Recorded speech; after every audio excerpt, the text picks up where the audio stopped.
The real Sass CLI compiles SCSS to CSS from the terminal, and watch mode recompiles automatically on every genuine save.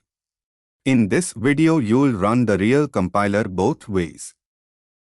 This real command installs the genuine Sass compiler globally, usable from any terminal.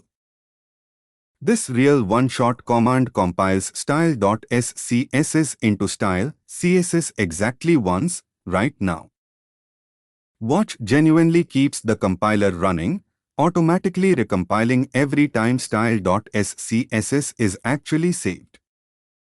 This real flag also emits a genuine .map file, letting browser DevTools show the original .scss line for any compiled CSS rule. Sass style.scss style CSS genuinely compiles once, right now. Sass watch genuinely recompiles automatically on every real file save. Source map emits a real .map file so DevTools can show the original SCSS source. Run the real Sass CLI in watch mode on your own project and edit a file to see it recompile.